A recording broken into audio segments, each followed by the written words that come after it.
इंसान का मन सबसे चंचल है। उसको बोलो कि इधर ध्यान लगाना है तो वो कहीं और ध्यान लगाने लगेगा, या फिर कुछ ऐसा करेगा जिसका हमारे काम में कोई लेना देना ही नहीं होता। पर कुछ ऐसे भी लोग होते हैं जिनका मन उनके बोले बिना इधर से उधर देखता तक नहीं है। ऐसे लोग जो अपना ध्यान एक ही जगह पर घंटे घंटे लगाए रहते हैं, वो एक दिन में ऐसा नहीं कर लेते। इसके लिए उन्हें सालों लगते हैं। कृष्ण एक दिन अपने कुछ शिष्यों को इसी सचेतन मन और ध्यान लगाने पर बातें बता रहे थे और उनके शिष्य उनकी बातों को ध्यान लगाकर सुन रहे थे। देखो, हम इंसान हैं और हमारी आदत है किसी को भी देखकर या उसकी बातें सुनकर उसके बारे में तरह तरह की बातें सोच लेना, मानो वो कौन होगा या फिर क्या करता होगा, या फिर ये अच्छा आदमी है या फिर बुरा। ये सब कुछ हम उस आदमी की एक बात सुनकर उसके पूरे चरित्र के बारे में खोजबीन कर लेते हैं, और ये एक सबसे बुरी आदत है। इसके अलावा हमारा मन बिल्कुल भी एकाग्र नहीं होता है। आप लोग तो जानते ही होंगे कि सामान्य इंसान का दिमाग सिर्फ 3% ही काम करता है। अगर इंसान अपने दिमाग को एकाग्र करे या फिर ध्यान लगाए तो उसका दिमाग न जाने इस दुनिया में क्या कुछ कर सकता है। पर हम अच्छी चीजों के अलावा बाकी सब चीजों में मन लगाते हैं। एक शिष्य कृष्ण की बातें सुनकर भी ज्यादा कुछ समझ नहीं पा रहा था। उसने बिना सोचे ही अपने गुरु से इस बारे में सवाल किया। गुरुजी, आप जो कह रहे हैं वो तो लगभग हर आदमी करता है, तो क्या हर आदमी गलत है? और अगर सब गलत है तो फिर इसे ठीक कैसे किया जा सकता है?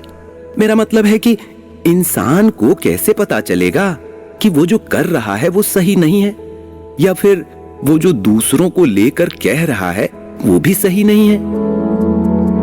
इन सब बुरी आदतों को छोड़ने के लिए सबसे जरूरी कला जो हमें सीखनी चाहिए वो है अपने मन और शरीर को जागरूक रखना। अब तुम सोच रहे होगे कि भला शरीर और मन जागरूक कैसे रह सकता है? पर यह हो सकता है। असल में जब इंसान अपने आप को एक दर्शक के रूप में देख सकता है, उस समय वो सबसे ज्यादा जागरूक माना जा सकता है। कई बार हम खुद कोई गलती करते हैं पर हमें लगता ही नहीं है कि हमने कुछ गलत किया होगा, और इसका एक ही कारण है कि हम पूरी तरह से अपने प्रति जागरूक नहीं हैं। जब तुम सबका मन जागरूक होगा तब तुम खुद का ध्यान रख पाओगे और गलती बहुत कम करोगे। अगर करोगे तो उसे सुधारने का तरीका भी तुम्हारे पास होगा। जागरूक होने से इंसान को ज्यादा तनाव भी नहीं होता है और उसकी जिंदगी की गुणवत्ता बहुत अच्छी हो जाती है। इसके अलावा ये गुण सिर्फ इसलिए ही जरूरी नहीं है कि आप सामान्य जीवन जी सकें। इस गुण को पाने से आप अपने ईश्वर की आराधना भी अच्छे से कर सकते हैं और आपका मन एकदम शांत हो जाएगा।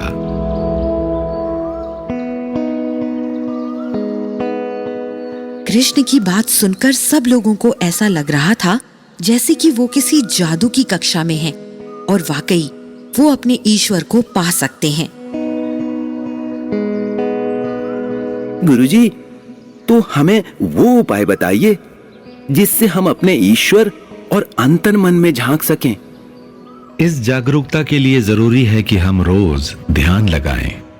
ध्यान लगाने की बात मैं हमेशा कहता हूं क्योंकि वो हर चीज की जड़ में है। जो लोग रोज आधा घंटा भी ध्यान लगाते हैं वो लोग बाकी लोगों से काफी अलग होते हैं और उनके चेहरे का तेज भी अलग दिखाई देता है। खैर, अगर तुम्हें तुम्हारे मन के भीतर झांकना है या फिर अपने ईश्वर को पाने की इच्छा है तो रोज ध्यान लगाना शुरू करो। जब भी काम से खाली समय मिले तो ध्यान लगाओ। ध्यान लगाने में अगर परेशानी आती है तो सिर्फ अपनी आंखें बंद करके ध्यान लगाओ, या फिर दीवार पर कोई एक बिंदु बना लो और उस पर आंखें खोलकर ध्यान लगाओ।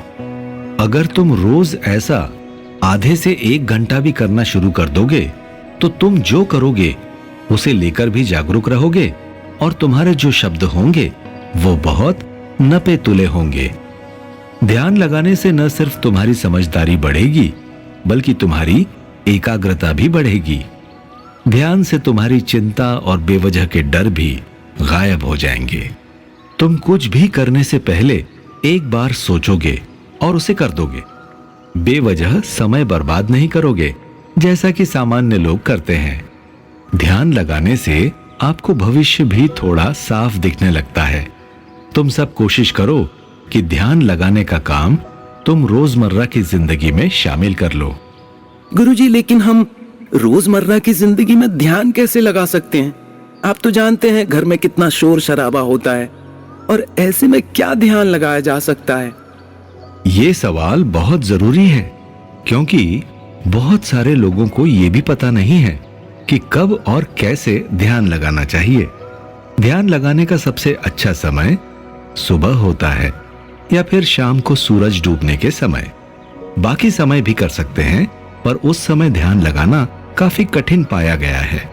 ध्यान लगाने के लिए हमेशा थोड़ी शांत जगह ढूंढो जहां पर किसी तरह का कोई शोर न होता हो, और अगर घर में हो तो घर वालों से कहो कि कुछ देर शांत रहें जिससे तुम ध्यान कर सको।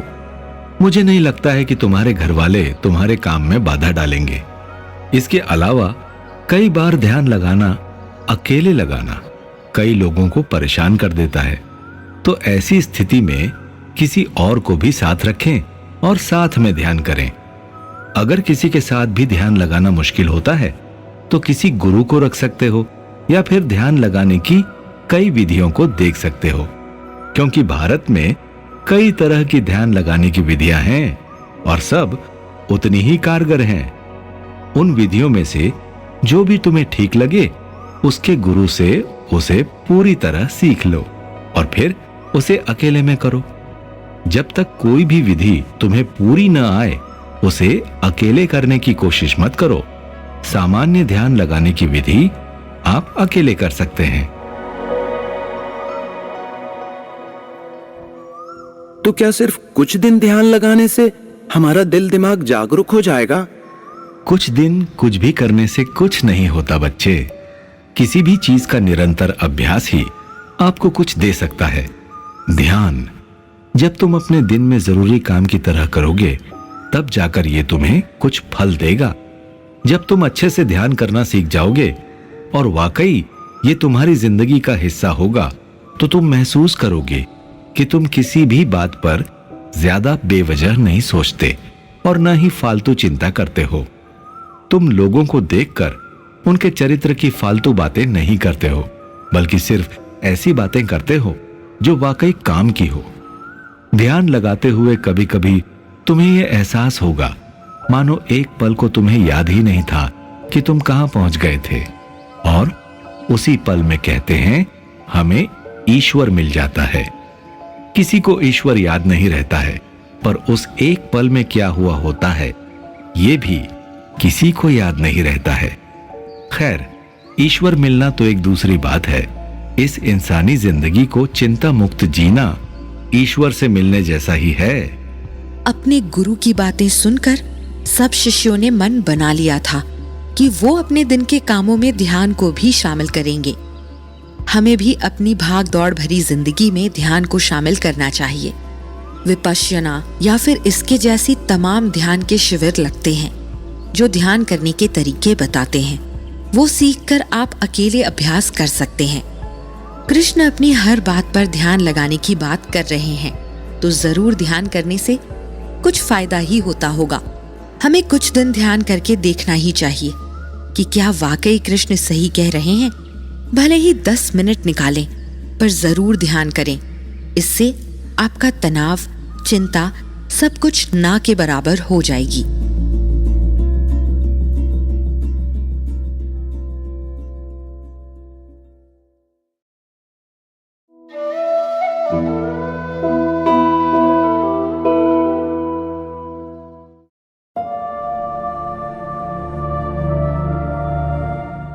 कृष्ण और अर्जुन के बीच एक बातचीत चल रही थी। अर्जुन अपनी चिंताओं और भय के बारे में चर्चा कर रहे थे। हस्तिनापुर में कौरव और पांडव के बीच हो रहे मतभेद ने अर्जुन को परेशान कर दिया था। कई बार वो भगवान से इस चिंता की बात पर चर्चा करना चाह रहे थे, पर संकोच के कारण कह नहीं पाते थे। आज जब अर्जुन से रहा नहीं गया तो अर्जुन ने भगवान श्री कृष्ण से पूछ लिया, कृष्ण, मुझे आजकल डर और किसी चीज के खो जाने की चिंता क्यों होती है? मुझे ये समझना है कि ये भावनाएं क्यों इंसान के अंदर पैदा होती हैं और क्या उन्हें इस तरह से तैयार किया जा सकता है कि वो हमारे हिसाब से हो? इसके अलावा कृष्ण, चिंता पर जीत कैसे पाई जा सकती है? अर्जुन, तुम्हारे प्रश्नों के जवाब के लिए मैं तुम्हें एक कहानी सुनाऊंगा। एक बार एक बच्चा बगीचे में दोस्तों के साथ खेल रहा था और सभी बच्चे छुपम छुपाई खेल रहे थे। सभी उसे अकेला छोड़कर कहीं किसी कोने में जा छिपे। वो बच्चा जब अपने दोस्तों को ढूंढने निकला तो अचानक उसके सामने एक भयंकर सांप आ गया। उसने डर के मारे चिल्लाया और वहां से भागने की कोशिश की। उसकी आवाज से सारे बच्चे बाहर निकल आए और उसे चिल्लाता देखकर सभी चिल्लाने लगे। एक सांप की वजह से वहां भगदड़ मच गई और उन बच्चों को देखकर सांप भी डर गया और वह भी दौड़ने लगा। आप कृपया कहानी का अर्थ बताएं। अर्जुन, यह कहानी दिखाती है कि डर और चिंता हमारे मन की प्रकृति है और वे हमें भ्रम में डाल सकती हैं। यदि हम इन भावनाओं को नियंत्रित करना चाहें तो हमें उनकी पहचान करनी चाहिए। मन चंचल है, वो मनुष्य को हमेशा भ्रम में डालकर रखना चाहता है। दुनिया में मन की गुलामी जितना निंदनीय कुछ भी नहीं है। कान्हा, मैं डर और चिंता को कैसे समझूंगा और इन्हें कैसे काबू कर सकता हूं? अर्जुन, डर और चिंता को समझने के लिए हमें अपने अंतर्मन को देखने की आवश्यकता होती है। असल में हम बाहर की दुनिया को समझने में बेकार ही अपना समय खराब करते हैं। कई बार जीवन में आई समस्याओं का हल किसी भी ग्रंथ में नहीं लिखा होता है। कई बार हमारे अंतर्मन में ही सारी समस्याओं का हल होता है, पर हमारा ध्यान उसकी तरफ कभी नहीं जाता है।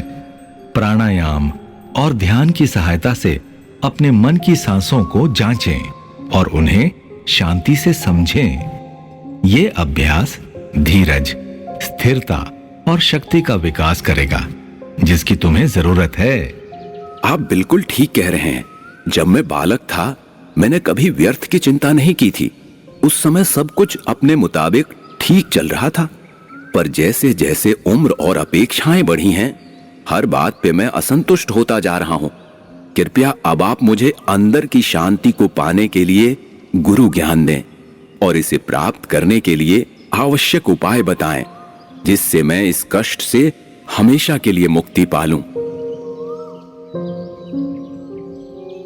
अर्जुन, मन की शांति प्राप्त करने के लिए एक महत्वपूर्ण तरीका है ध्यान। ध्यान का अभ्यास करने से हम परमात्मा से जुड़ते हैं और अपने अंदर की शांति और स्थिरता को प्राप्त करते हैं। नियमित ध्यान और स्थिरता के अभ्यास से हमारा मन कम उत्तेजित होता है और हम अधिक संतुलित और शांतिपूर्ण होते हैं। ध्यान एक आध्यात्मिक अभ्यास है जो हमें आत्मा के साथ शांति की अनुभूति कराता है। ये एक ऐसी प्रक्रिया है जिसके द्वारा हम अपने मन को स्थिर और शांत करके असली ज्ञान को प्राप्त कर सकते हैं। ध्यान के माध्यम से हम अपने मन को नियंत्रित करते हैं। हमारा मन अकेले रहने की आदत बना लेता है, जिसके कारण हमारी चिंताओं और भय की विचारधारा व्यक्त होती है। ध्यान के माध्यम से हम अपने मन को वर्तमान क्षण में लाते हैं और अपने आसपास की प्रकृति को सच्चाई के रूप में देख सकते हैं। भगवान, मैं ये जानना चाहता हूं कि भय और चिंता को नियंत्रित करने के लिए हमें वर्तमान क्षण में जीने का तरीका क्या है? अर्जुन, भविष्य की चिंता करने या पश्चाताप करने से हमें केवल बहुत तनाव और चिंता होती है। हमें वर्तमान पल में जीने की कला सीखनी चाहिए। जब हम अपने मन को पूरी तरह से वर्तमान में ले आते हैं तो हमें आनंद, शांति और स्पष्टता का अनुभव होता है। वर्तमान, जो कि हमारे जीवन का सबसे महत्वपूर्ण और एकमात्र भाग है, हमारे लिए कई महत्वपूर्ण फायदों के साथ आता है। जब हम वर्तमान में जीते हैं तो हम सच्चाई को स्वीकार करते हैं, जीवन की सुंदरता को अनुभव करते हैं और अपने आसपास की प्रकृति के साथ मिले हुए होते हैं। यहाँ कुछ महत्वपूर्ण फायदे हैं जो हमें वर्तमान क्षण में जीने के लिए प्रेरित करते हैं। वर्तमान में रहने से हमें शांति और स्थिरता की अनुभूति होती है।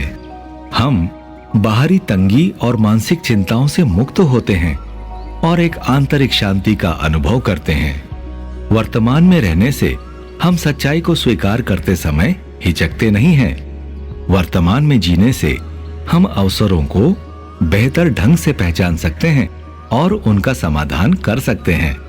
नए मौकों को खोज सकते हैं और हम आनंद को पूरी तरह से महसूस करते हैं। हम जीवन की हर छोटी बड़ी खुशियों को ग्रहण करते हैं और उन्हें अपनी जिंदगी में समा लेने की कोशिश करते हैं। हम अपने परिवार के लोगों के साथ एकांत में रहकर आनंद लेते हैं और संबंधों को मजबूत बनाते हैं। वर्तमान क्षण एक अमूल्य उपहार है जो हमें सच्ची खुशी, स्थिरता और आत्मानुभूति का अनुभव कराता है। हमें इसे जीने के लिए संवेदनशील होने और अपने मन को वर्तमान क्षण में लाने की साधना करनी चाहिए। हमारी जिंदगी में वर्तमान क्षण का महत्व समझने से हम खुशहाल और संतुष्ट जीवन जी सकते हैं।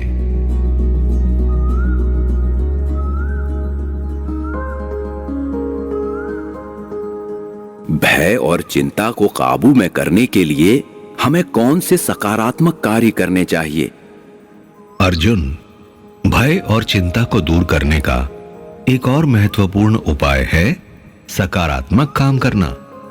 हमें अपने भयों का सामना करना चाहिए और उन्हें पार करने के लिए कदम उठाने चाहिए।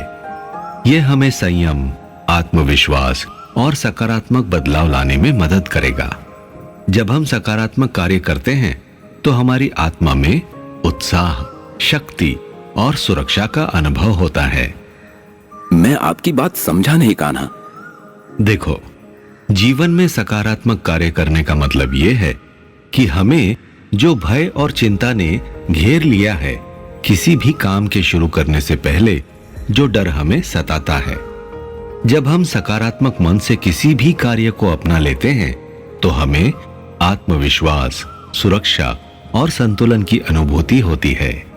ये सकारात्मक सोच हमें अपनी शक्तियों को पहचानने, अपने भविष्य को सजाने और स्वयं के साथ आगे बढ़ने के लिए सक्रिय रहने की प्रेरणा देता है। इसका मतलब यह है कि हमें अपने भय का सामना करना और उन्हें पार करने के लिए कदम उठाने की आवश्यकता होती है। कोई भी भय हमें आगे बढ़ने से रोक सकता है या हमारी प्रगति को रोक सकता है और हमारे संघर्ष में बाधा उत्पन्न कर सकता है। हमें उस डर की पहचान कर लेनी चाहिए और जल्दी से जल्दी उस भय को खत्म कर देना चाहिए, क्योंकि ये भय अपने ही मन की उपज है। वास्तविकता से उसका कोई रिश्ता नहीं है। इसलिए हर सकारात्मक कदम हमें भय को हराने में मदद करता है। इससे अर्थ ये नहीं है कि हमें बिना सोचे समझे और बिना योजना के आगे बढ़ना चाहिए, बल्कि सकारात्मक कदम का मतलब यह है कि हमें अपने भयों का सामना करने के लिए एक ठोस और व्यवस्थित योजना बनानी चाहिए। हमें अपने सपनों को पूरा करने के लिए कठिनाइयों का सामना करना पड़ सकता है, लेकिन सकारात्मक तरीके से ही हम उन सभी चुनौतियों को पार करने की ताकत प्राप्त करते हैं और अपने लक्ष्य की ओर आगे बढ़ते हैं। तो अर्जुन ने भगवान श्री कृष्ण से पूछ लिया। अर्जुन उनकी बातों को समझने की कोशिश कर रहा था। कई दिनों से उसकी आंखों के सामने जो विचारों के बादल चक्कर काट रहे थे, वो अचानक से गायब हो चुके थे। वो अपने मन के चंचल होने के बारे में सोचकर मंद ही मंद मुस्कुरा उठा था। कई दिनों बाद भी उसके मन में जीवन जीने की चिंता, फिक्र नहीं थी। वो बस आज के बारे में सोच रहा था और अपने अंदर के डर को खत्म करने की सोच रहा था। हमें भी कोशिश करके अपने डर को अपने मन से खत्म कर देना चाहिए, तभी हम आगे बढ़ सकते हैं। कृष्ण की बताई विधियों को पालन कीजिए, इससे काफी बदलाव आ सकते हैं।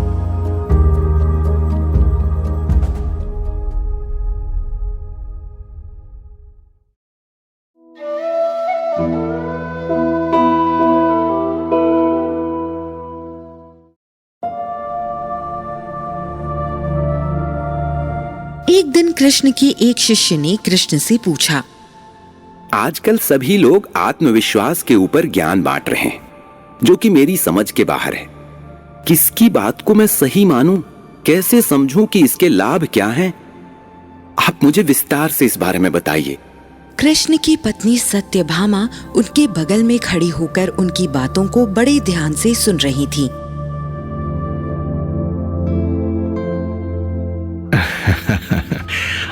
आत्मविश्वास एक खास गुण है जो हमें सफलता की ओर आगे बढ़ने में मदद करता है। आत्मविश्वास को समझने के लिए और इसे विकसित करने के लिए आदमी को अपने जीवन में कुछ जरूरी बदलाव लाने होते हैं। जो बदलाव लाने के लिए तैयार होंगे उन्हें मैं यही कहूंगा कि इसे बारीकी से समझना पड़ता है। एक इंसान अच्छाई और बुराई के मेल से बना होता है। शुरुआती दिनों में किसी से कोई भी गलती हो जाती है जिसे आगे चलकर हमें सुधारना चाहिए।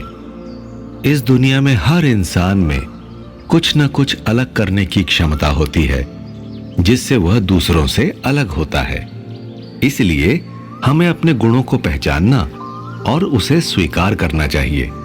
इससे हमारा आत्मविश्वास बढ़ता है और हम अपनी क्षमताओं का उपयोग करके सफलता की ओर बढ़ते हैं। समझे तुम लोग? अभी देखो बादल कैसे आकाश में मंडरा रहे हैं। इनकी क्षमता पर किसी को संदेह है? बिल्कुल नहीं गुरुजी, ऐसे काले मेघ तो मैंने बरसों बाद देखे हैं।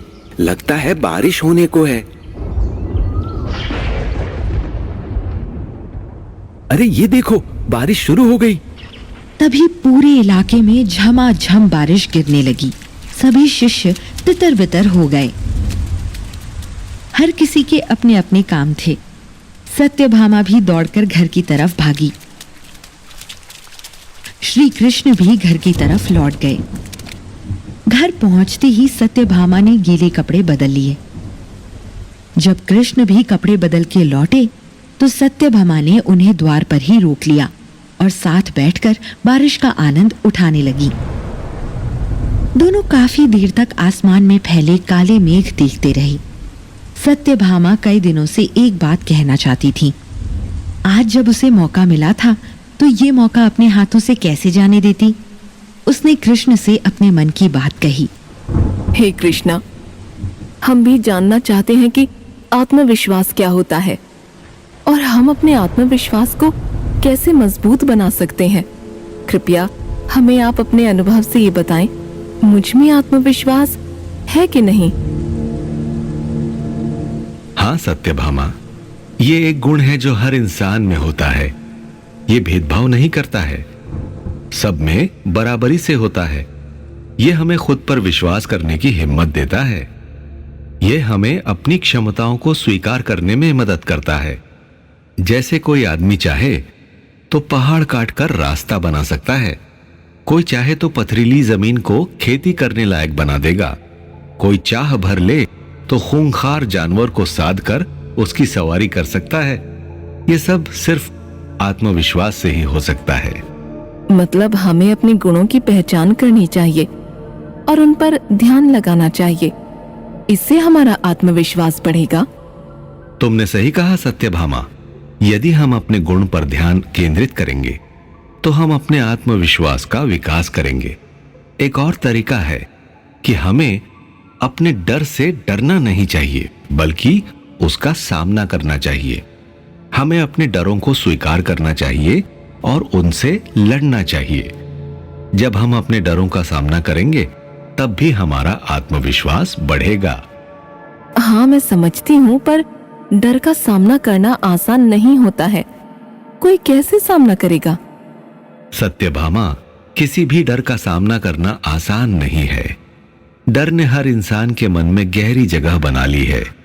इस डर को हमेशा के लिए मिटाने के लिए हमें अपनी शारीरिक, मानसिक और भावनात्मक सेहत की देखभाल करनी चाहिए।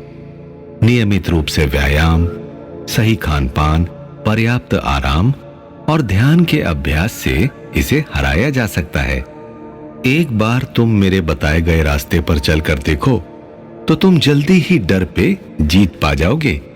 लेकिन लोग डरते हैं कि वो असफल हो गए तो उनका क्या होगा। ये डर जंगली जानवर के डर से बड़ा डर है कि लोग क्या कहेंगे। डरने की जरूरत नहीं है, क्योंकि सफलता और असफलता एक ही सिक्के के दो पहलू हैं। तो कृष्णा, असफलता को कैसे स्वीकार करें और उसे अपनाएं? असफलता हमारे जीवन का हिस्सा है। जैसे हम अपनी सफलता पर गर्व करते हैं, उसी तरह हमें अपनी गलतियों से सीखना चाहिए और आगे बढ़ना चाहिए। कई बार हम सबसे बड़ी गलती करते हैं कि हम असफलता को हार समझ बैठते हैं। हार को बस एक छोटी कोशिश का हिस्सा समझना चाहिए। ऐसा करना थोड़ा कठिन है, लेकिन अगर तुम ऐसा कर पाए तो इससे तुम्हारा आत्मविश्वास मजबूत होता है। आपने बहुत ही अच्छे तरीके से समझाया है कृष्णा। मेरे पिताजी कहते थे, आत्मविश्वास को बढ़ाने का एक और तरीका है कि हमेशा सफलता और जीत की कल्पना करने की आदत डालना। हमें जीत की कल्पना करनी चाहिए और उसे वास्तविकता में बदलने का प्रयास करना चाहिए। हाँ सत्यभामा, हमें खुद को सफल होते हुए देखने की आदत डालनी पड़ेगी। सफलता की तस्वीर बनाकर और उसे अपनी सोच और कार्यों में लाना पड़ेगा। इससे हम आत्मविश्वास को बढ़ा सकते हैं। इस तरह हम सफल जीवन जी सकते हैं। देखो, हम सब अपने जीवन में सफल होना चाहते हैं और असफलता की कल्पना करना हमें सफलता की ऊंचाइयों को प्राप्त करने में मदद कर सकती है। अब आप ये बताओ कि सफलता की कल्पना करने के लिए क्या करना चाहिए? सफलता की कल्पना करने के लिए हमें अपने मन की आंखें बंद करके अपनी सफलता की कल्पना करनी चाहिए।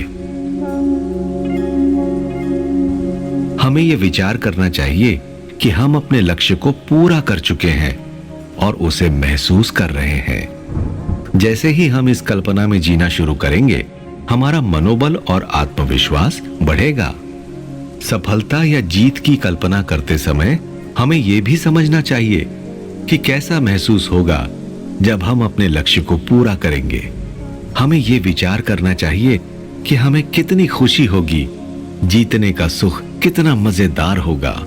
हाँ कृष्णा, और जब हम जीत की कल्पना करते हैं तो हमें ये भी ध्यान देना चाहिए कि हम किस प्रकार अपना काम करेंगे और हम कैसी मेहनत करेंगे ताकि हम अपने सभी लक्ष्य को पा सकें। इससे हमें ये विश्वास होगा कि हम सफल हो सकते हैं और हमारी मेहनत और लगन इसे संभव करेंगी। ठीक कहा। हमें यह याद रखना चाहिए कि सफलता की कल्पना करने से हमारी सोच और समझ पूरी तरह से बदल जाते हैं। हम अपने लक्ष्य को साफ साफ देखने और अनुभव करने लगते हैं, जिससे हमें उसे प्राप्त करने की शक्ति मिलती है। हाँ कृष्णा, सफलता की कल्पना करने से हम अपने लक्ष्य की ओर बढ़ने के लिए उत्साहित होते हैं। हमारा मन और आत्मविश्वास मजबूत होता है, जिससे हम डर और चुनौतियों से लड़कर जीत सकते हैं। जिसने मन में ये ठान लिया हो कि उसे कोई नहीं हरा सकता। हमें यह समझना चाहिए कि जीत की कल्पना करना हमारे जीवन में एक महत्वपूर्ण हिस्सा है। हमें सफलता की कल्पना करने की आदत बना लेनी चाहिए और उसे अपने जीवन का हिस्सा बना देना चाहिए। धन्यवाद कृष्णा। आपके बताए गए आदर्श और उपयोगी तरीके से जीत की कल्पना करना मुझे आत्मविश्वास और सफलता की ओर बढ़ाने में मदद करेगा। मैं इन तकनीकों को अपने जीवन में अपनाकर अपने लक्ष्य की प्राप्ति करने का प्रयास करूंगी। सत्यभामा ने आखिर में कृष्ण से धन्यवाद कहा और अन्य कुछ जरूरी शब्द भी कहे। मैं अब अपने लक्ष्य की ओर अग्रसर रहूंगी और सफलता की कल्पना करती रहूंगी। आपके बताए रास्ते पर चलूंगी। मुझे विश्वास है कि मैं अपने सपनों को पूरा कर सकूंगी। मैं क्या, कोई भी इस रास्ते पर चलकर जीवन में वो सब प्राप्त कर लेगा जिसकी वो कल्पना कर रहा है। मैंने जीवन में कभी भी नहीं सोचा था कि सब कुछ होते हुए भी मुझे किसी चीज को पाने की इतनी जरूरत पड़ेगी। कई बार शांति भी ढूंढने से नहीं मिलती है, शांति की कल्पना से ही हम शांति को पा सकते हैं। अशांति ने आजकल मेरे जीवन को नर्क बना दिया था। खामखा परेशान हो जाती थी, पर जब से आपके बताए रास्ते पर चली हूँ, मैंने जीवन को किसी दूसरे नजरिए से देखा है। मैं भाग्यशाली हूँ कि मुझे आपका आशीर्वाद मिला है। सत्यभामा की तरह हमें भी कृष्ण की बताई आत्मविश्वास की बातों को मानना चाहिए और अपना आत्मविश्वास बढ़ाकर रखना चाहिए। उससे भी हम इस प्रतियोगिता भरे दौर में कुछ कर सकते हैं।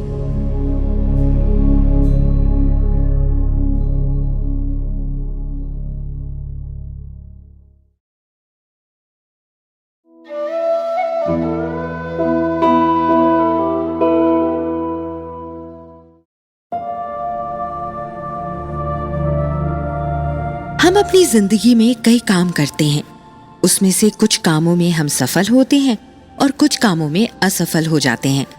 अगर काम में हम सफल होते हैं तो हमें खुशी मिलती है और अगर असफल होते हैं तो हम निराश हो जाते हैं। एक बार कृष्ण से मिलने के लिए उनके परम भक्त आए। उसके चेहरे पर बहुत निराशा छाई हुई थी, मानो उसके ऊपर कितनी बड़ी मुसीबत आ गई।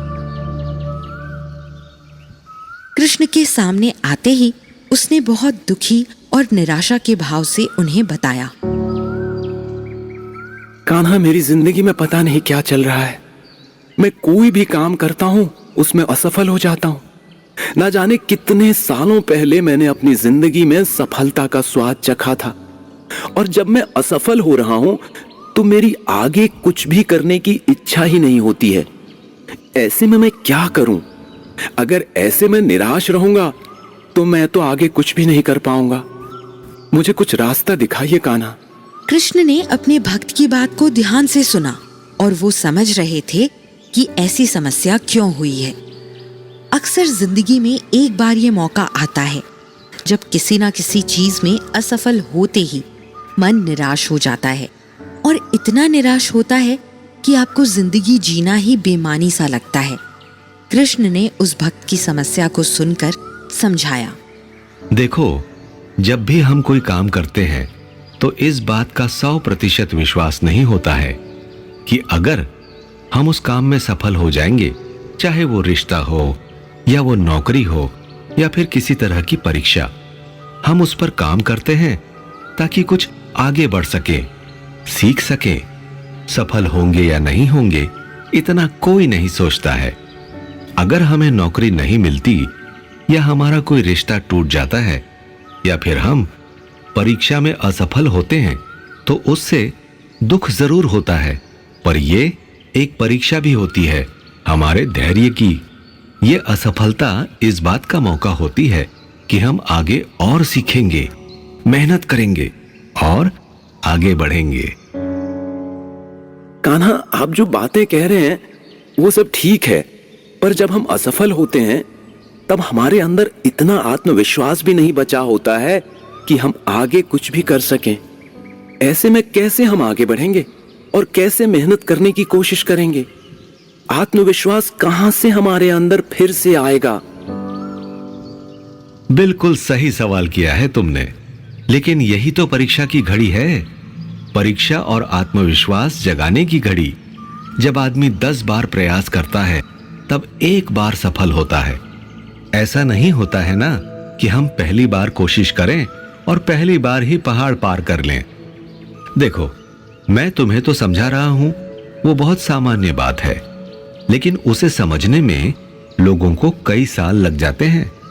जब किसी भी लक्ष्य की ओर हम चलना शुरू करते हैं तो हमारे दिमाग में एक उद्देश्य निश्चित होता है, एक लक्ष्य निश्चित होता है, लेकिन उसे पूरा करने में बहुत समय लगता है।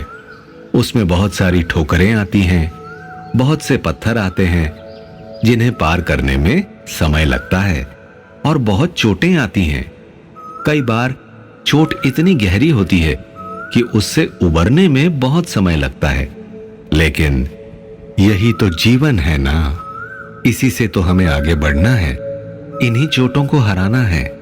उस असफलता के समय में मजबूती से खड़े रहना बहादुर लोगों का काम होता है।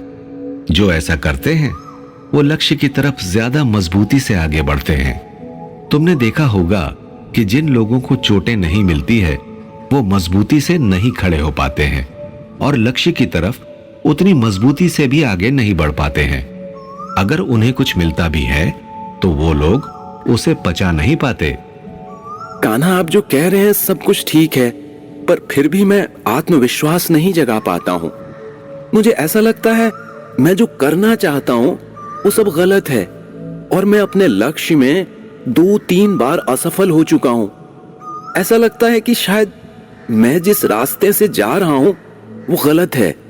तो ऐसे में मैं क्या करूं? मैं आपकी कही बाकी सभी बातों को समझ गया हूं, पर फिर भी विश्वास नहीं आ रहा है कि मैं आगे कुछ कर सकता हूं। मैं क्या करूं, मुझे बताइए। देखो, बार बार असफल होने की वजह से आत्मविश्वास का जाना बहुत सामान्य बात है। जब आप बार बार किसी काम में असफल होते हैं तो बहुत मुमकिन है कि आपका आत्मविश्वास खो जाए। इसलिए आपको हमेशा अपने लक्ष्य के लिए ध्यान लगाना है। सुबह उठकर सबसे पहले आपको अपने आप को आधा घंटा से 1 घंटा देना है और अपने उद्देश्य को एकदम निश्चित करना है कि आप जो कर रहे हैं, आप जो चाहते हैं वो सच में है। तुम्हारा लक्ष्य वाकई तुम्हारा ही है। जब तुम्हारे दिमाग में ये बात एकदम से तय हो जाएगी कि तुम जो चाहते हो, जो तुम्हारा लक्ष्य है, वो तुम्हारे लिए बहुत जरूरी है, तब तुम्हारे लिए काफी चीजें आसान हो जाएंगी। ये बात मैं इसलिए कह रहा हूं क्योंकि कई बार हम अनजान होते हैं अपने असली लक्ष्य से। हम उस तरफ भी भाग रहे होते हैं जहां हमें नहीं जाना होता है। हम बस किसी के बहकावे में आकर, किसी की बातों से उलझकर उस रास्ते में जा रहे होते हैं। ऐसे में अपना लक्ष्य निर्धारित करो। अपने आप को जरूर 1 से 2 घंटा दो। अपने लक्ष्य को कहीं लिख कर रखो कि तुम यहां जाना चाहते हो या पहुंचना चाहते हो। हर 1-2 महीने में उसे जांचो और देखो कि वाकई उस रास्ते से जा रहे हो जो तुमने उस कागज में लिखा था।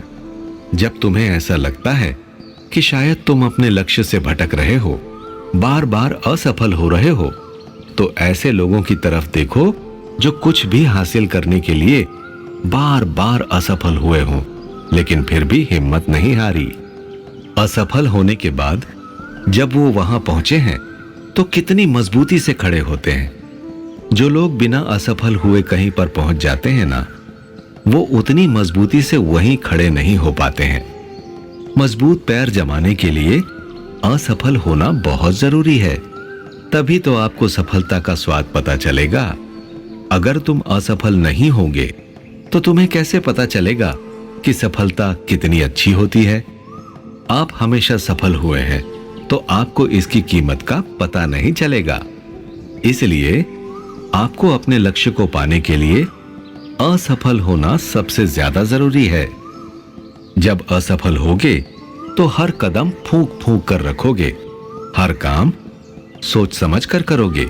इसलिए असफल होने की कीमत को समझो। और जब तुम्हें ऐसा लगे कि तुम वो नहीं कर पा रहे हो जो तुम चाहते हो, तो उस दिन को याद करो जिस दिन तुमने अपना लक्ष्य निर्धारित किया था। उस लक्ष्य को पाने के लिए तुमने क्या कुछ सोचा था। उन वजहों को याद करो जब तुमने अपने सपनों को देखा था। सपनों को देखते समय जिन चीजों के बारे में सोचा था। हो सकता है 1-2 पल के लिए तुम्हारा आत्मविश्वास डगमगा जाए, लेकिन ये सब सोचकर कुछ ही दिनों में वो अपने आप ठीक भी हो जाएगा। अपने लक्ष्य के प्रति अडिग बने रहो। कोई कुछ भी कहे, कैसी भी बातें करे, पर तुम्हें तुम्हारा लक्ष्य पता है। लोग हमेशा आपको अपने रास्ते से भटकाने की कोशिश करते हैं, पर आपको अपना लक्ष्य नहीं छोड़ना है। कृष्ण की बातों को सुनकर भक्त काफी कुछ समझ गया था। उसने कृष्ण को प्रणाम किया और मुस्कुराकर चला गया। हमें भी अपने लक्ष्य को बहुत ध्यान से तय करना है और उसे पाने के लिए जी जान लगा देनी है। असफलता कितनी भी आए, पर उसे अपने मन की मजबूती से हराना है। याद रखना, जितनी कड़वी असफलता होगी उतनी ही मीठी सफलता लगेगी। कई बार असफल होकर ही हमारे आगे लक्ष्य को पाने के रास्ते और भी खुल जाते हैं। इसलिए हमें हार नहीं मानना चाहिए और प्रयास करते रहना चाहिए।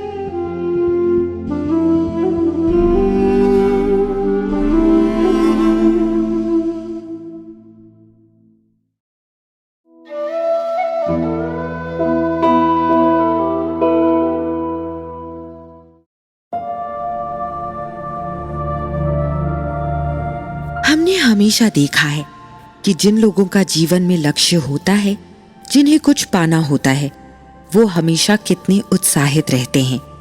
हमेशा सपनों की बातें करते हुए आगे बढ़ना चाहते हैं। उनकी बातों से ऐसा लगता है कि वो अपनी जिंदगी से कितना प्यार करते हैं। जिंदगी में बहुत कुछ कर लेना चाहते हैं। उन्होंने अपने लक्ष्य को निर्धारित करके अपने जीवन को कई मूल्य दिया होता है। पर जो लोग अपने जीवन में लक्ष्य निर्धारित नहीं कर पाते हैं, वो हमेशा कुछ कम आत्मविश्वास से भरे हुए होते हैं। उन्हें ऐसा लगता है कि जिंदगी को जीने का कोई मतलब नहीं है। वो बस खा रहे हैं, जी रहे हैं, सो रहे हैं और उन्हें पता नहीं होता कि असल जीवन में करना क्या है। ऐसा करके वो सब इतनी बड़ी जिंदगी को यूं ही खराब कर देते हैं।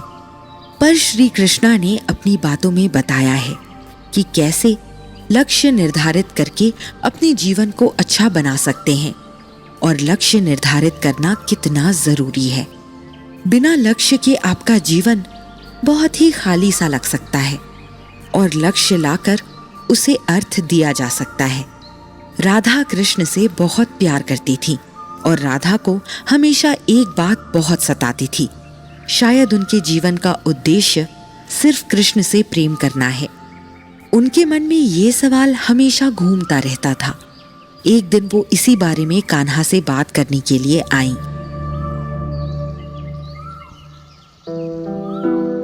उन्होंने कृष्ण के सामने अपनी समस्या रखी। कान्हा, एक बात बताओ, क्या मेरे जीवन का यही उद्देश्य है कि मैं आपसे प्रेम करूं? इसके अलावा मेरा कोई उद्देश्य नहीं है। मुझे लगता है कि मेरी जिंदगी का कुछ उद्देश्य होना चाहिए। शायद इससे मुझे मेरा जीवन अच्छा लगे। उद्देश्य के बिना तो ऐसा लगता है कि बस यूं ही मेरा जीवन कट जाएगा। मुझे इस बारे में कुछ बताइए ना, कैसे मैं एक बड़ा उद्देश्य अपने जीवन में बना सकती हूँ और मेरे अलावा कोई भी इंसान कैसे अपने जीवन को मूल्यवान बना सकता है? राधे, सबसे पहले तुम्हें यह समझना होगा कि सबके जीवन का उद्देश्य अलग अलग होता है। किसी के जीवन का उद्देश्य कुछ हासिल करना होता है, किसी के जीवन का उद्देश्य बड़ा योद्धा बनना होता है, किसी के जीवन का उद्देश्य गाना गाना होता है, कोई कुछ और भी करना चाहता है। आप जैसे लोग भी होते हैं जो अपने जीवन में प्रेम को उद्देश्य बना लेते हैं। हालांकि ऐसा नहीं है कि तुम्हारे जीवन का उद्देश्य प्रेम करना है। तुम उस पवित्र प्रेम से आने वाले कई युगों तक लोगों को उत्साहित करती रहोगी। तुम प्रेम को इतना कम मत समझो। तुमने प्रेम भी किया और जिम्मेदारियों को भी निभाया। कान्हा, मेरी बातों का सीधा सीधा जवाब दो और बताओ मेरे जीवन का उद्देश्य क्या है और किसी भी इंसान के जीवन में उद्देश्य होना जरूरी है कि नहीं है? राधे, किसी भी इंसान के जीवन को उद्देश्य पूर्ण होना बहुत जरूरी है। अगर आपके पास उद्देश्य नहीं होगा तो उस जीवन को जीने का कोई मतलब नहीं। उद्देश्य जिनका साफ होता है वो अपने जीवन में बहुत खुश होते हैं, और जिनके जीवन का कोई उद्देश्य नहीं होता है वो तो बस पैदा होते हैं। उद्देश्य होने का मतलब यह है कि क्या आप जीवन में कुछ करना चाहते हो। हर इंसान के अंदर कुछ मजबूती और कुछ इच्छाएं हैं, हमें ये खोजना होगा। तो कान्हा, हम ये कैसे पता करेंगे कि हमारे जीवन का उद्देश्य क्या है? इसका कोई तरीका है? क्योंकि कई बार हम कुछ ऐसे उद्देश्य भी तय कर लेते हैं जो शायद हमारे लिए सही नहीं होते हैं। और इसे कैसे तय किया जाएगा कि हम अपने जीवन से क्या चाहते हैं? राधा, अपने जीवन का उद्देश्य तय करने से पहले आपको देखना होगा कि आपका मन क्या चाहता है। जो लक्ष्य आपने सोचा है, क्या सच में वही आप चाहते हैं? उसके अलावा आपकी मजबूती क्या है? आप कौन सा काम सबसे अच्छा करते हैं? आपका जुनून किस चीज के प्रति है? क्या आप गाना गाना चाहते हैं या आप कुछ तलाशना चाहते हैं? क्या आपको पढ़ना अच्छा लगता है? क्या आप लोगों की मदद करना चाहते हैं? क्या आप समाज सेवा करना चाहते हैं? वो सारी चीजें जो इस दुनिया में हो सकती है, उसके बारे में सोचिए। या फिर कुछ ऐसा जो शायद आज तक नहीं हुआ है, और आपको देखना होगा कि आपका मन क्या करना चाहता है। जो भी आपका मन करना चाहता है उस बारे में सोचना और उसके बाद उसको अपना लक्ष्य बनाना। जब तुम अपना लक्ष्य निर्धारित करोगे तो तुम्हें अपना जीवन जीने में भी अच्छा लगेगा। जिनके जीवन का उद्देश्य होता है वो निराश होने के बाद भी अपने काम में लगे रहते हैं, और जिस दिन वो अपना लक्ष्य पा लेते हैं उसके बाद वो एक नया लक्ष्य तय करते हैं, और जीवन इसी का नाम है। तो क्या उद्देश्य नहीं होने से जीवन जीने का अर्थ ही खत्म हो जाता है? और क्या ऐसे लोगों को जीवन की कीमत का पता नहीं होता? बिल्कुल, ज्यादातर लोग जिंदगी जैसे खूबसूरत तोहफे को हल्के में लेते हैं और बिना कुछ किए इतना बड़ा जीवन गुजार देते हैं। लक्ष्य के लिए एक गुरु का होना भी जरूरी है। जिनके जीवन में अच्छे गुरु, अच्छे माता पिता नहीं होते हैं, उन्हें इस समस्या से ज्यादा जूझना पड़ता है। पर हर इंसान को छोटा ही सही पर एक लक्ष्य जरूर बनाना चाहिए। इससे जीवन जीने का उत्साह बना रहेगा। तो क्या लक्ष्य के लिए क्या किसी और चीज की जरूरत होती है? बिल्कुल राधा, सबसे जरूरी है एकाग्रता। जो आदमी स्वस्थ और एकाग्र मन से अपना लक्ष्य निश्चित करता है वो उसे पाने में भी उतनी ही मेहनत करता है। जो लोग बस हवा में फैसले लेते हैं उनके लिए लक्ष्य बनाना और भूलना रोज का काम होता है। राधा ने कृष्ण की बातों को मुस्कान से सुना। उसे अपने लिए और बाकी लोगों के लिए भी काफी कुछ पता चल गया था। न सिर्फ ये बात उस युग के लिए जरूरी थी, बल्कि आज के समय में भी ये बात उतनी ही जरूरी है। अपने आसपास हम रोज बिना लक्ष्य के लोगों को और लक्ष्य वाले लोगों को देखते हैं। उन दोनों के चेहरे को देखकर आप अंदाजा लगा सकते हैं कि लक्ष्य होना कितना जरूरी है और लगातार उसे पाने की कोशिश करना भी। आप भी आज अपना लक्ष्य सोच समझकर तय करें, और अगर आपने तय कर लिया है तो उसके तरफ जी जान लगा दें।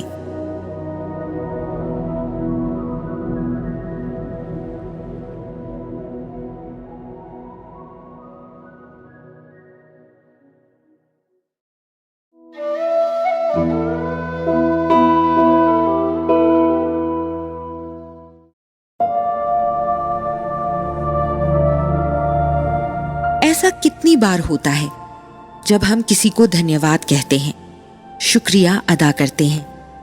आजकल के जीवन में तो हमें दिन में एक बार भी मौका नहीं मिलता है जब हम किसी को भी ढंग से देख भी सकें। यहाँ तक कि हम सामान खरीदने वालों का चेहरा तक नहीं देखते हैं। जो हमारी मदद करता है उसका नाम भी नहीं पता होता है।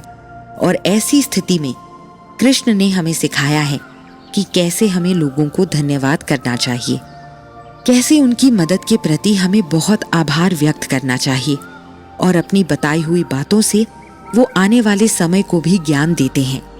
इससे वो सिर्फ इतना ही कहना चाहते हैं कि आपको हमेशा अपनी मदद करने वाले के प्रति आभारी होना चाहिए।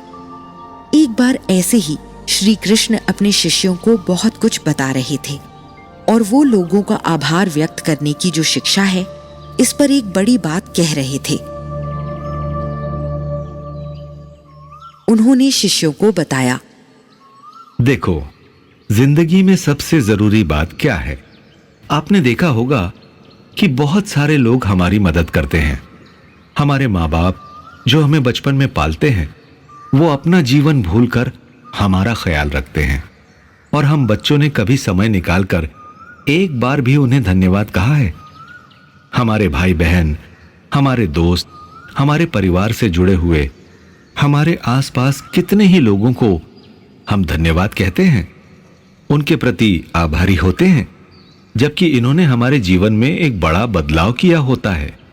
तो आज मैं तुम सबको यही बताऊंगा कि किसी के प्रति आभारी होने से आपका जीवन कितना हद तक बदल सकता है।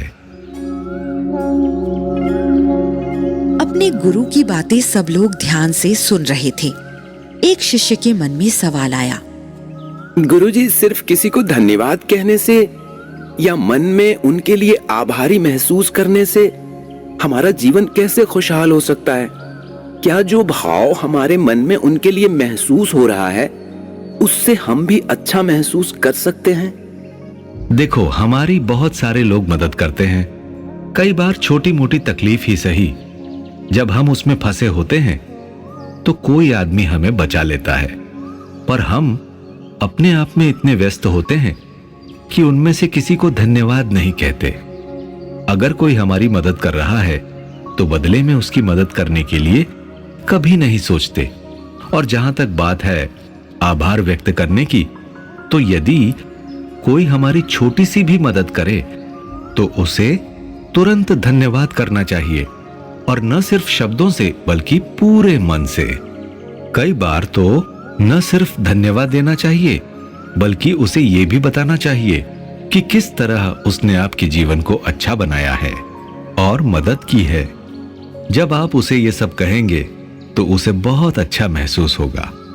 अपने गुरु की बात सुनकर एक शिष्य के दिमाग में एक और सवाल आया। तो क्या गुरुजी आप ये कहना चाहते हैं कि हमें लोगों का धन्यवाद करना चाहिए? पर सच में किस तरह से हम लोगों का आभार व्यक्त कर सकते हैं? या फिर इसकी कोई खास विधि है? क्या हमें सिर्फ इंसानों का आभार करना चाहिए या फिर कुछ चीजों का भी? ये सब कुछ हमें विस्तार से बताइए गुरुजी। ऐसा नहीं है कि हमें सिर्फ लोगों को धन्यवाद करना चाहिए, हमें उन सभी चीजों का धन्यवाद करना चाहिए, जैसे कि धरती, आसमान, पेड़ पौधे, न जाने कितनी चीजें जो हमें क्या कुछ नहीं देते। किसान खेती करता है, उससे हमें अन्न मिलता है। धरती अपनी छाती पर न जाने कितनी चीजों का बोझ सहकर हमें पालती है। हमारा बोझ धरती लाखों हजारों सालों से सह रही है, हमें उसका धन्यवाद करना चाहिए। आसमान जो बारिश की वजह से धरती को उपजाऊ बनाता है, हमें उसका धन्यवाद करना चाहिए। हवा का जिसकी वजह से हम सांस ले पाते हैं, हमें उनका धन्यवाद करना चाहिए। और लोगों का धन्यवाद तो हमें करना ही है। इसके अलावा धन्यवाद कहने की या आभार व्यक्त करने की विधि क्या है? तो सबसे पहले जब आप सुबह सोकर उठते हैं या फिर जब सोते हैं तो एक कागज पर उन चीजों को लिख लीजिए जिनके प्रति आप अपना आभार व्यक्त करना चाहते हैं, जिसके लिए आप आभारी हैं। उन सभी को हाथ जोड़कर या लिखकर धन्यवाद कीजिए। आप देखोगे कि जब आप धन्यवाद कहोगे तो आपको महसूस होगा कि आप कितने खाली हो गए हैं और मन ही मन आप कितना सकारात्मक महसूस कर रहे हैं।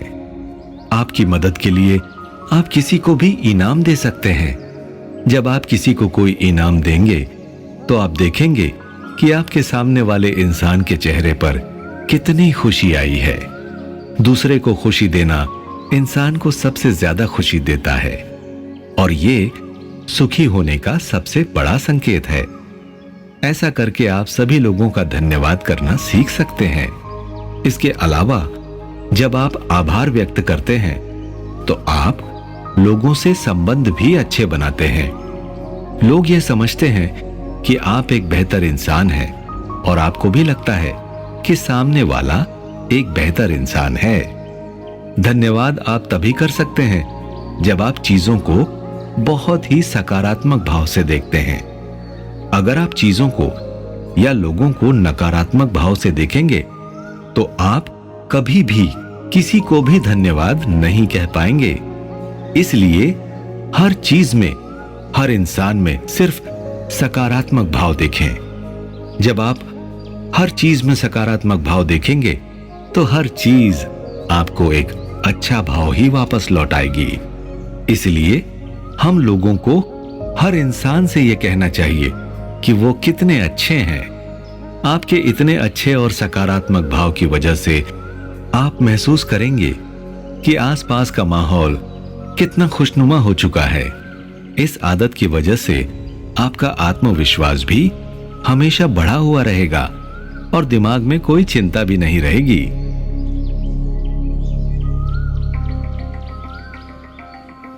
शिष्य अपने गुरु की बात सुन रहे थे और मन ही मन लोगों को धन्यवाद कहने का सोच चुके थे।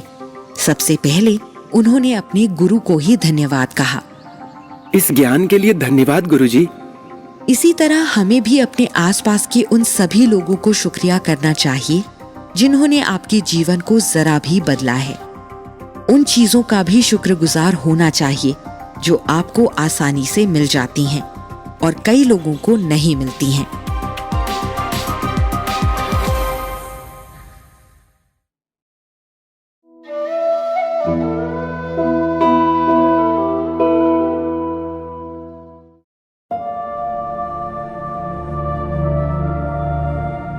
आजकल हम एक अजीब नकारात्मक दौर में जी रहे हैं जिसमें कोई भी हमें सही रास्ता नहीं बताता। अगर हम कुछ नहीं करने की कोशिश भी कर रहे होते हैं तो वो हमें निराश कर देता है, ये कहकर कि जो काम हम करना चाहते हैं वो कर ही नहीं पाएंगे। ऐसी स्थिति में हमें पता नहीं होता कि हम दिमाग को कैसे स्थिर रखें और मजबूत बनाए रखें। सोशल मीडिया के इस दौर में वैसे भी इतनी ज्यादा प्रतियोगिता है कि ऐसा लगता है कि हम सच में कुछ कर ही नहीं पाएंगे। इसीलिए इस समय हमें आगे बढ़ने के लिए एक मजबूत और स्वस्थ दिमाग की बहुत ज्यादा जरूरत है। श्री कृष्ण ने अपनी गीता में हमेशा इस बारे में बात की है कि किसी भी लड़ाई लड़ने के लिए या फिर जीवन में अपना उद्देश्य प्राप्त करने के लिए हमें एक मजबूत दिमाग की जरूरत होती है। शायद उन्होंने आने वाला समय भी देख लिया था, इसीलिए उनकी हर बात आज भी उतनी ही काम आती है।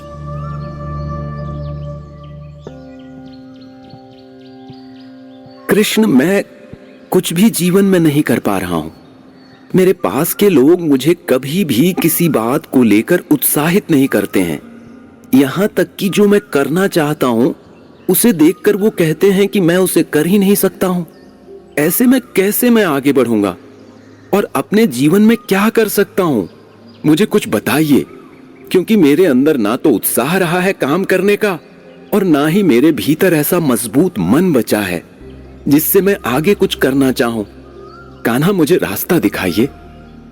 तुम अपने साथ काम कर रहे लोगों के बारे में जरा मुझे बताओ, तभी मैं शायद पूरी बात समझ पाऊंगा।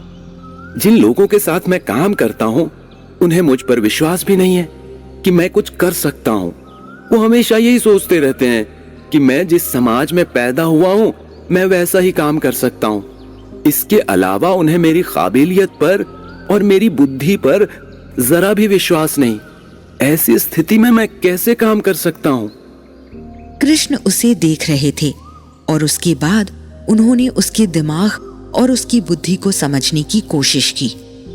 कृष्ण हमेशा इस बात पर विश्वास करते थे कि कोई भी इंसान अपनी पढ़ाई लिखाई से, अपनी जीने के तरीके से अपनी बुद्धि को बढ़ा सकता है, अपनी काबिलियत को बढ़ा सकता है। कृष्ण ने उस आदमी को समझाया। देखो, जो भी आदमी तुमसे ये कह रहा है कि तुम इतने काबिल नहीं हो जो कुछ कर सको, तो वो गलत कह रहा है और ऐसे लोगों के साथ काम करने का कोई मतलब नहीं है।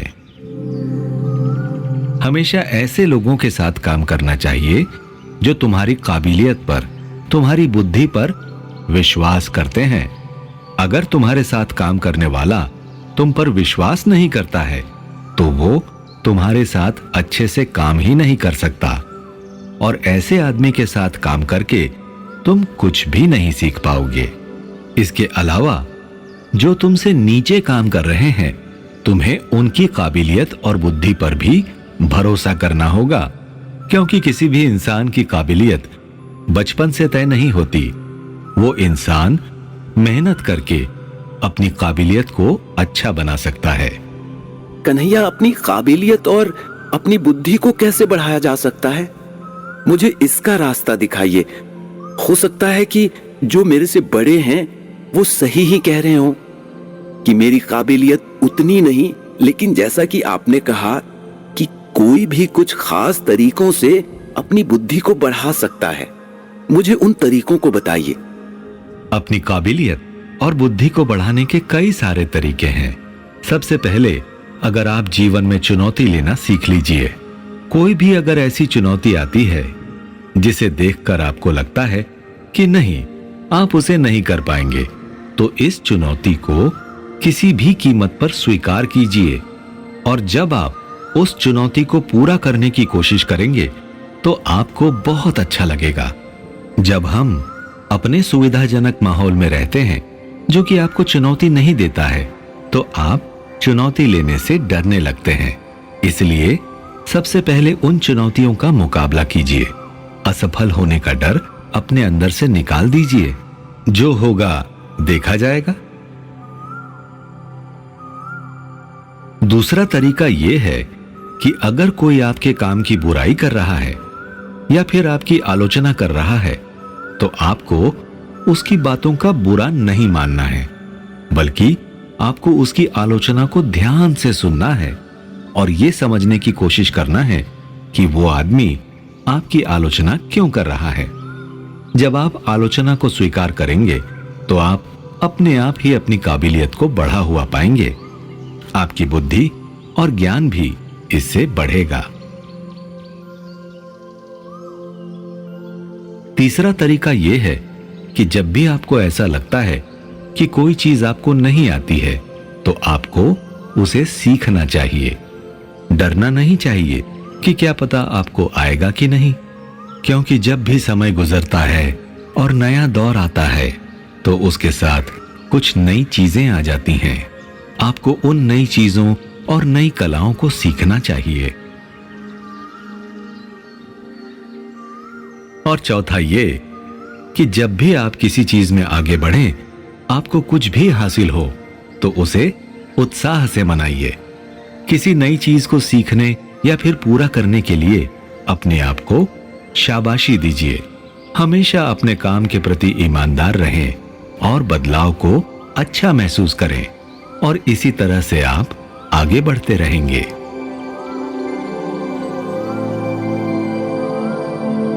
तो क्या कान्हा, इन 4 तरीकों से मैं अपनी बुद्धि और काबिलियत को बढ़ा सकता हूं? बिल्कुल।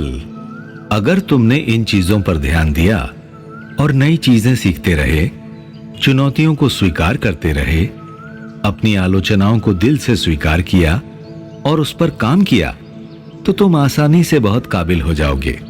और तुम्हारे ऊपर काम कर रहे लोग और तुम्हारे नीचे काम कर रहे लोग भी सब तुम्हारी काबिलियत की तारीफ करेंगे।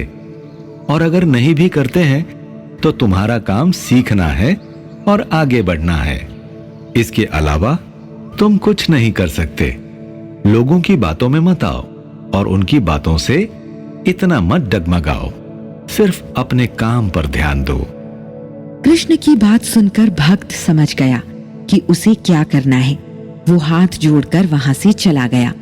हमें भी लोगों की बातों से ज्यादा इस बात पर ध्यान देना चाहिए कि कहीं हम तो लोगों को कम नहीं आंक रहे हैं और उन्हें आगे बढ़ने से रोक रहे हैं। हमें अपने आसपास अच्छा माहौल बनाकर रखना चाहिए और लोगों की काबिलियत पर भरोसा करना चाहिए।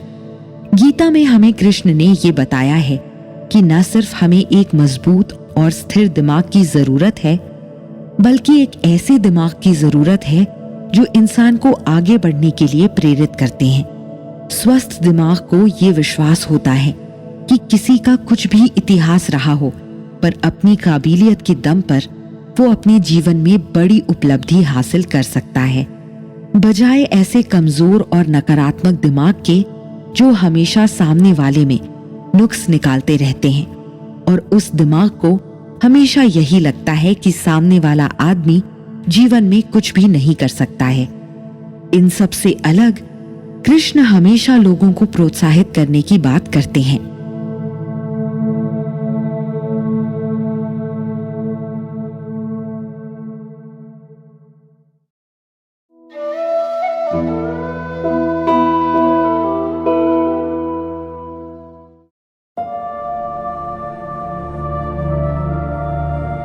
हमने कई लोगों से सुना है कि कुछ लोग कितना नपातुला बोलते हैं। कुछ लोग इतना अच्छा बोलते हैं कि उनकी बात सुनने का मन करता है और घंटों आप उनकी बात सुन सकते हैं। जब हम बड़े बड़े लोगों को या सफल लोगों को या फिर कई ऋषि मुनियों को सुनते हैं तो ऐसा लगता है मानो उनकी जुबान से ज्ञान की गंगा बह रही हो। इतना अच्छा बोलना तो सिर्फ शांत मन से ही संभव होता है। अच्छा बोलना या अच्छी तरह से बात करना हमेशा से कला मानी जाती रही है, जिसे कई जगह वाक्पटुता या वाक चातुर्य भी कहा जाता रहा है। ये हमारे लिए काफी कठिन शब्द है, लेकिन आजकल के जमाने में इसे कम्युनिकेशन स्किल के तौर पर कहा जाता है। ये कला कितनी जरूरी है, ये बात कृष्ण को कई हजार साल पहले पता चल गया था। कहते हैं कृष्ण बहुत अच्छा बोलते थे और हर काम तो वो अच्छा करते ही थे, पर वो बोलते इतना अच्छा थे कि लोग उन्हें कई घंटों बैठकर सुनते रहते थे।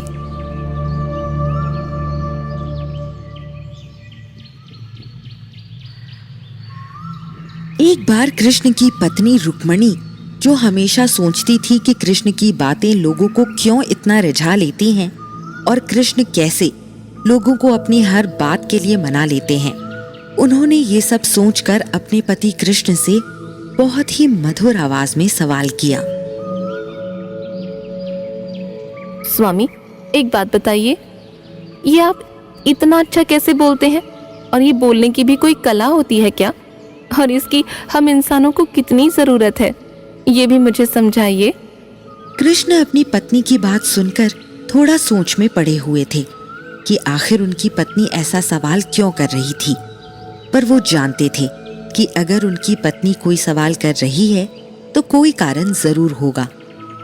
कृष्ण ने रुक्मणी को समझाया, अच्छा बोलना एक कला है और जब लोग आपकी बात सुनते हैं तब तो आपको और भी अच्छा बोलना पड़ेगा। किसी काम को करने के लिए या फिर आपको नौकरी पाने के लिए या फिर अपने आपस में लोगों से संबंध अच्छे करने के लिए अच्छी बातें और नपा तुला बोलना हमेशा जरूरी होता है। अच्छी बातें नहीं करने से कई बार लोगों के संबंध भी खराब हो जाते हैं। तो क्या अच्छा बोलने के कुछ तरीके हैं या फिर कोई विधि है जिनसे आप अच्छा बोल सकते हैं? मुझे भी वो बताइए ना। मैं चाहती हूँ कि मैं भी अच्छा बोलूं और जो भी आपकी बात को आगे चलकर सुने उसे भी इस बारे में पता चले। आपसे जानकर फिर मैं भी इस बारे में लोगों को बताऊं। हो सकता है लोग आपकी बातें सुनकर कुछ सीखें। हम जानते हैं कि हम आपके जितना अच्छा नहीं बोल सकते, पर कोशिश तो कर ही सकते हैं। देखो, अच्छा बोलना कोई कठिन काम नहीं। हर आदमी अच्छा बोल सकता है, पर अच्छा बोलने के लिए आपको मन में अच्छा सोचना भी होगा। ऐसा कभी नहीं होता है कि आपने मन में कुछ और सोचा हो और बाहर आपकी जुबान से शहद टपक रहा हो। मन में आप जो भी सोचते हैं वो आपकी जुबान में कभी न कभी आ ही जाता है। इसलिए सबसे पहले तो मन में अच्छा सोचना शुरू कीजिए। इसके अलावा अच्छा बोलने के कुछ तरीके हैं जो मैं तुम्हें बताता हूं। जब भी तुम बोलो एकदम साफ सुथरा बोलो। तुम्हारी आवाज में कुछ भी मिला जुला नहीं होना चाहिए। जो शब्द बोल रही हो वो एकदम साफ हो। उसके बाद जो भी तुम बोलना चाहती हो उसे पहले सुनो। अच्छा सुनना बोलने से पहले इंसान को आना चाहिए। अच्छे से बातों को सुनना एक अलग किस्म की कला है। जब तुम अच्छे से किसी की बात को सुनोगी तो तुम उसके सवाल का जवाब भी उतने ही अच्छे से दोगी। इसके अलावा जब भी तुम किसी से बात करो, जरूरी नहीं कि हमेशा शब्दों का इस्तेमाल करो। कई बार तो उसकी आंखों में देखकर भी बात हो सकती है। फिर अपने चेहरे के भावों से भी आप बात को बयां कर सकते हैं। अपने हाथ, अपनी आंखों, अपने शरीर का इस्तेमाल भी अच्छी बात करने की कला में ही आता है। उन्हें ऐसे इस्तेमाल करें कि वो आपकी बातों को और अच्छे से बयां कर पाए। इसके अलावा जब भी किसी से बात करो तो ये ध्यान दो कि तुम्हारी आवाज ऊंची है या मध्यम में है या फिर नीचे स्तर की है। इसका मतलब ये है कि किसी से भी बहुत कठोरता से बात मत करो। आवाज को थोड़ा मध्यम रखो ताकि तुम जब भी सामने वाले से बात करो तो उसे तुम्हारी आवाज अजीब भी न लगे, न बहुत कठोर और न बहुत मीठी। जब किसी से बात करो और अगर तुम्हें कोई बात कहनी है या कोई बहुत जरूरी व्याख्यान देना है तो हमेशा ये इस्तेमाल करो कि मैं ऐसा सोचता हूं या फिर मैं ऐसा करना चाहता हूं। यह मेरे हिसाब से मैं कह रहा हूं। यह कहने की बजाय कि लोग क्या सोचते हैं या फिर लोगों का क्या कहना है। जब लोग देखेंगे कि तुम अपनी बातों को अपने अनुभव से कह रही हो तो वो तुम्हारी बातों को और भी अच्छे से सुनते हैं। दूसरों की बुराई या फिर दूसरों की बातें करने वाले इंसान को कोई भी नहीं सुनना चाहता है। सबको उसकी बातें सुनकर लगता है कि बोलने वाला नकारात्मक आदमी है।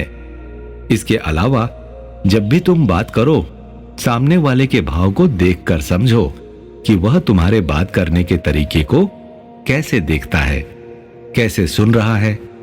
क्या वो तुम्हारी बातों को उतनी ही गंभीरता से ले रहा है जितनी गंभीरता से तुम कह रहे हो? खुद की बिना किसी दया के साथ आलोचना करो। जब तुम इन सारे तरीकों को अच्छे से अपना लोगी तो मुझे यकीन है कि तुम भी मेरी तरह मीठा बोल सकती हो। वैसे आप अभी भी इतना कड़वा तो नहीं बोलती हो, पर आज तुम्हारे इन सवालों की वजह से आने वाले समय के लोगों को बहुत फायदा होगा।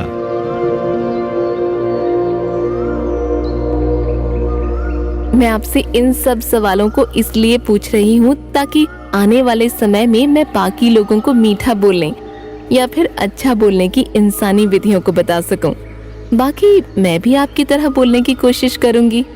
कृष्णा की बात सुनकर रुक्मिणी मुस्कुरा रही थी, क्योंकि उसे सच में रास्ता मिल गया था अच्छी बात करने का।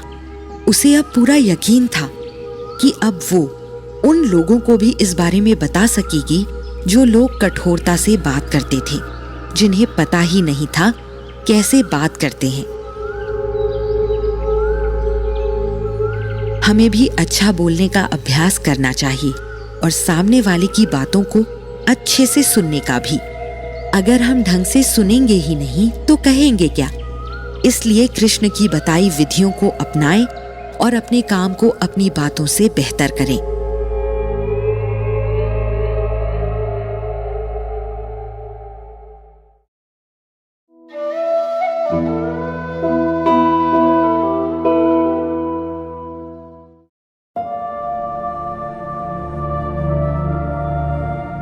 एक बात जो हमेशा लोग कहते हैं कि समय दुनिया में सबसे कीमती है। दुनिया की हर चीज आप खरीद सकते हो। आपके पास पैसा हो तो आप जीवन का, इस दुनिया का कुछ भी खरीद सकते हैं, लेकिन समय को करोड़ों अरबों रुपया देकर भी नहीं खरीदा जा सकता। समय बेशकीमती नहीं है, समय अनमोल है। बड़े बुजुर्गों की कहावत थी कि जो समय बर्बाद करता है वो अपना जीवन बर्बाद कर देता है। कृष्ण ने समय को अच्छे से बचाने के लिए और उस समय में अपने काम को बेहतर करने के लिए कई रास्ते बताए थे। और एक दिन जब कृष्ण अपने शिष्यों को बैठाकर पढ़ा रहे थे और उन्हें समय की कीमत के बारे में बता रहे थे, उनके शिष्य उनकी बातों को बहुत ध्यान से सुन रहे थे। कृष्ण ने बताया, समय सबसे अनमोल है।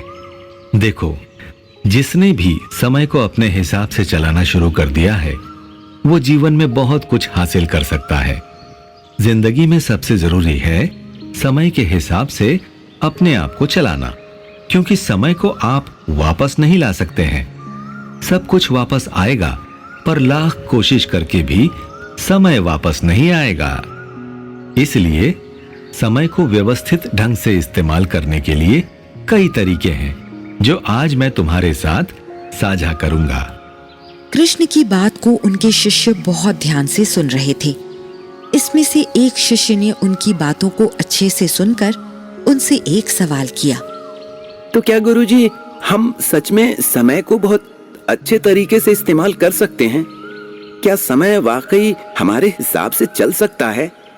मुझे तो लगता था कि समय अपने हिसाब से चलता है, हम बस उसके रास्ते पर चलते हैं। समय हमारे हिसाब से नहीं चल सकता है, लेकिन हम समय के हिसाब से चल सकते हैं। असल में समय इतना बलवान है कि आपको उसके हिसाब से चलना ही पड़ेगा। समय को व्यवस्थित ढंग से चलाने के कई तरीके हैं। उनमें से पहला तरीका यह है, अपने समय को बहुत बुद्धिमानी से इस्तेमाल करो। कब आपको कौन सा काम करना है, कब कुछ पढ़ना लिखना है, एक जगह पर अपनी दिनचर्या लिख लो। कुछ भी काम करके अपने समय को बर्बाद मत करो और सबसे पहले अपने जो भी काम सबसे जरूरी हैं उसे करो। उस काम को जब आप कर लेंगे, उसके बाद बचा हुआ समय आपकी बाकी चीजों के लिए होगा। समय का प्रबंधन सबसे जरूरी इंसानी गुणों में से एक है। यदि आप समय बर्बाद करेंगे तो आप जरूरी काम भी नहीं कर पाएंगे और आपके पास बाकी के काम के लिए भी समय नहीं बचेगा।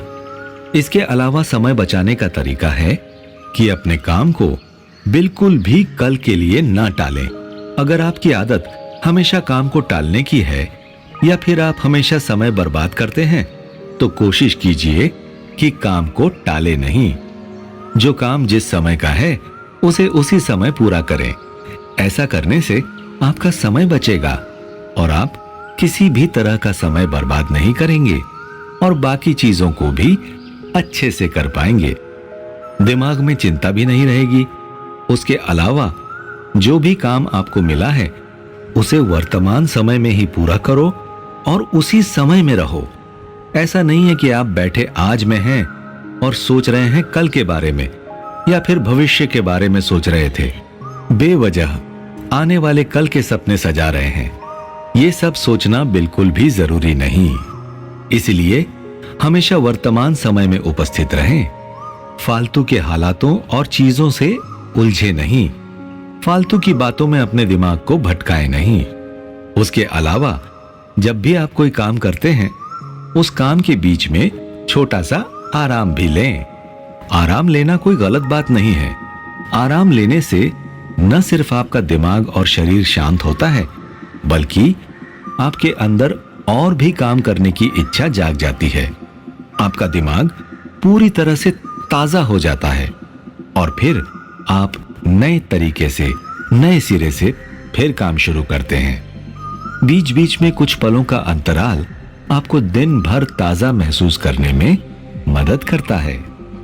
तो गुरुजी, सिर्फ इतना करके हम अपने कामों को अच्छे से पूरा कर पाएंगे और समय के साथ भी चल पाएंगे? हाँ, बिल्कुल। अगर तुम इन सब नियमों का अच्छे से पालन करोगे तो तुम हर काम समय से और बेहतर तरीके से पूरा कर पाओगे।